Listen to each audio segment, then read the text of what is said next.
Life is something about uncertainty.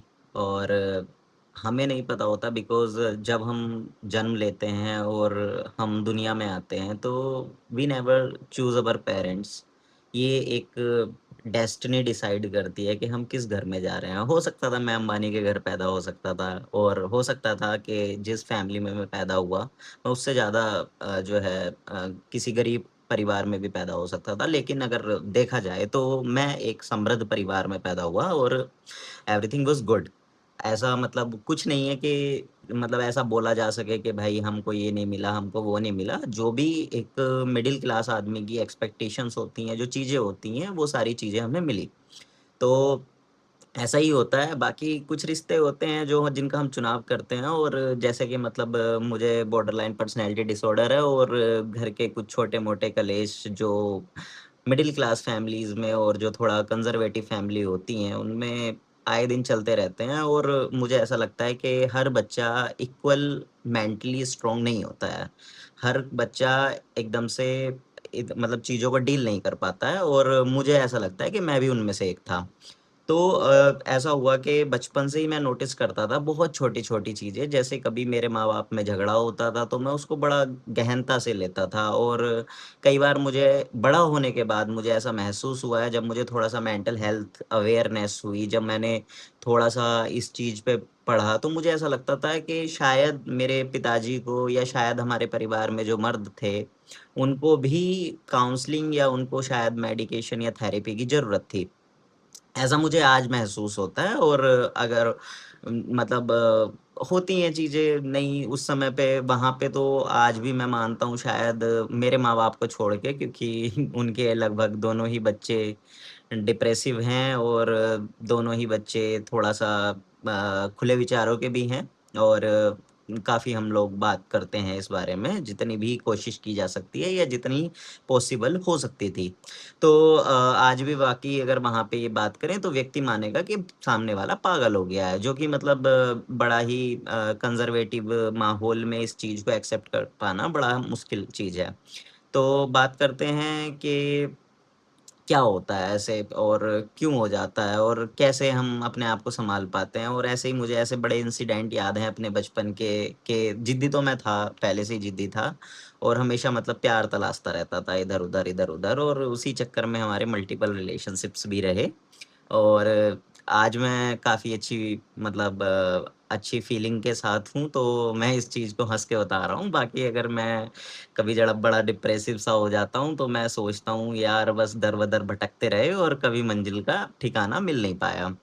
तो यही वाली चीज़ें होती हैं। तो बाकी फ़िलहाल जो है ऐसा हुआ कि बचपन में भी मैं किसी मतलब लेबर को देख लेता था, किसी अपने से जो है किसी कमज़ोर व्यक्ति को देख लेता था, कोई स्कूल में किसी को मारता था, कोई टीचर किसी बच्चे को मारता था, या कोई बच्चा सही से पढ़ नहीं पाता था या फ़ोकस नहीं होता था, या किसी परिवार में जिस परिवार से मेरा लेना-देना भी नहीं है, उस परिवार में अगर लड़ाई होती थी। और ऐसे ही बहुत सारे वाक़या हैं मेरे बचपन के, और शायद मैं मुश्किल से 10 साल का रहा होऊँगा जो मैं याद कर पा रहा हूँ। और हमारा पुराना मकान था, तो वहाँ पे खस्सी बोलते हैं उसको, गैलरी होती है, दोनों तरफ होल बने हुए थे, और हम वहाँ पे दोपहर में बैठे होते थे। तो एक बार का मुझे याद है, मैं बैठा हुआ था वहाँ पे, तो हमारे से नेक्स्ट गाँव की एक थोड़ी मतलब करीब शायद 45-50 साल की एक महिला और उसके साथ में एक बच्ची, दोनों जा रहे थे।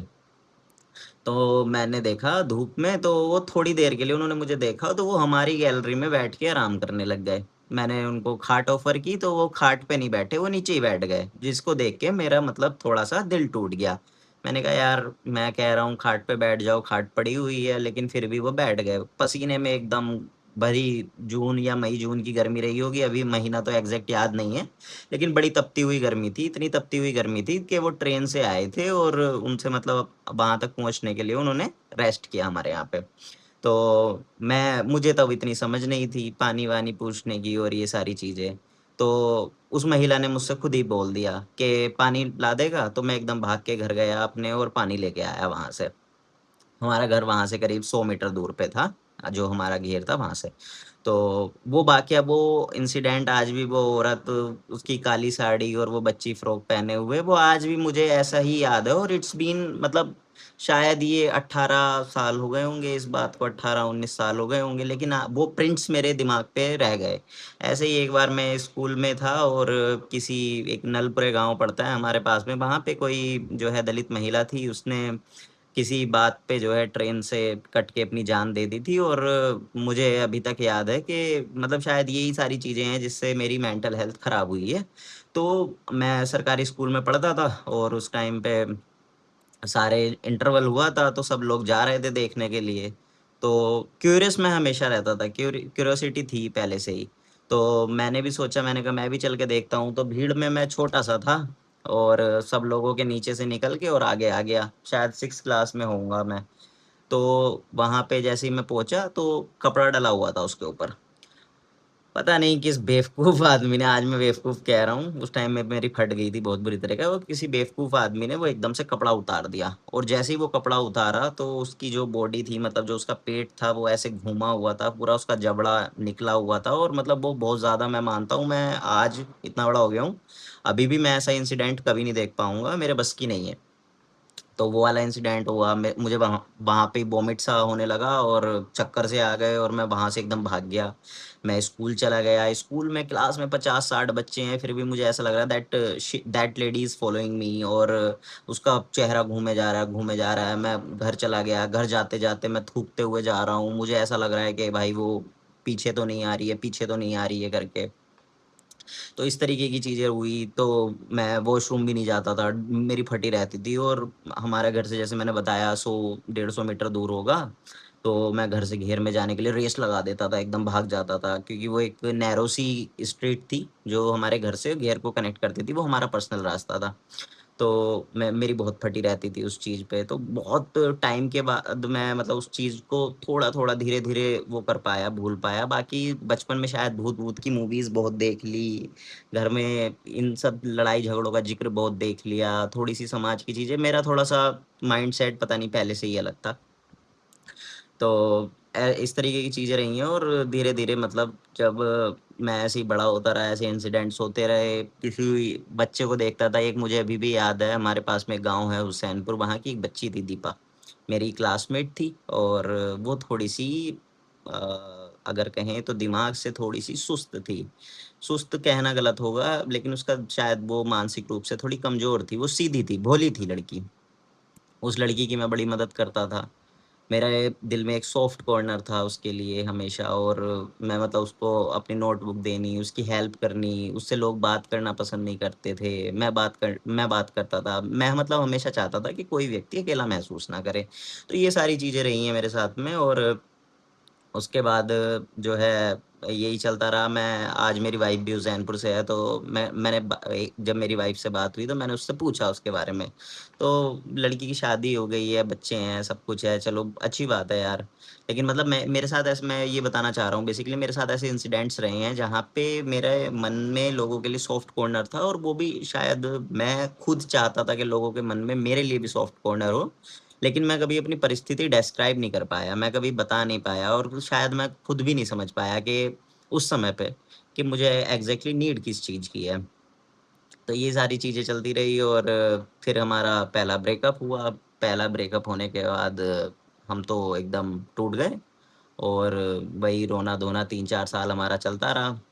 उसी रोने-धोने में घर की परिस्थितियाँ भी थी कुछ, उस समय पे मतलब मेरे पिताजी थोड़ा ड्रिंक-व्रिंक करते थे, थोड़ा-सा इस तरीके की चीज़ें थी। तो हमारे मन में हमारी मम्मी ने हमें बड़ा मोटिवेट रखा है, मुझे भी, मेरे भाई को भी और हम खुद से भी थे। हमें ऐसा लगता था कि हमें ज़िंदगी में कुछ ना कुछ तो करना है, हमें ऐसे तो नहीं जाना है।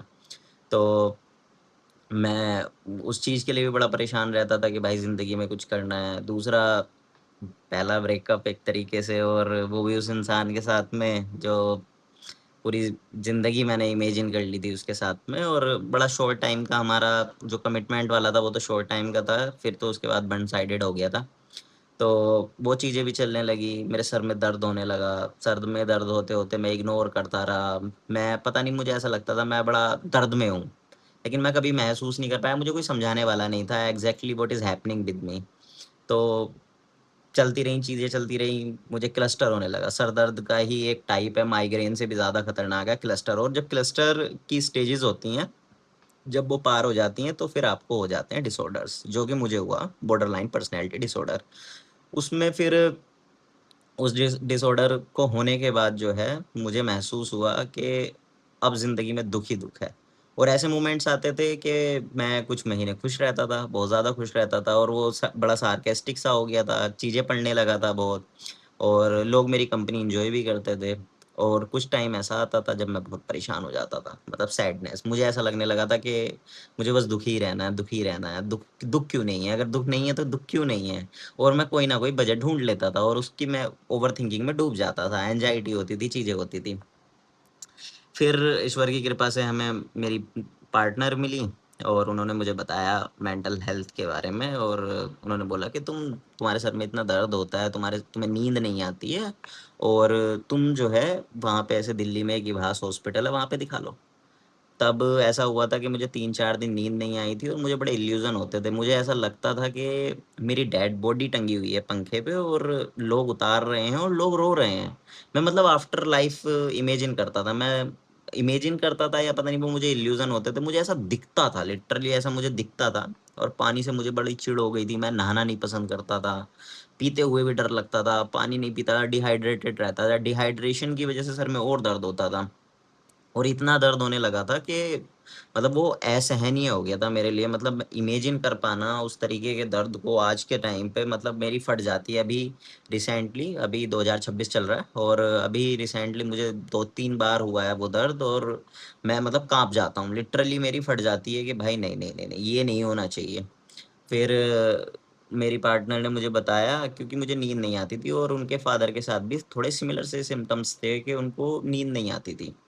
तो फिर मैंने दवाइयाँ स्टार्ट की और मैं उससे ओवरकम कर गया चीज़ों से, जो मैं पहले ग्रीफ़ में रहता था, तो एक तरीके से मतलब वो थोड़ा सेटल डाउन हो गया। बट मेरी गलती हुई कि मुझे डॉक्टर ने बोला था कि आपको कंटिन्यू रखना है, 1 डेढ़ साल ये कंटिन्यू रहेगा, और व्हेन वी विल डिसाइड कि अभी छोड़ सकते हैं, then you have to stop.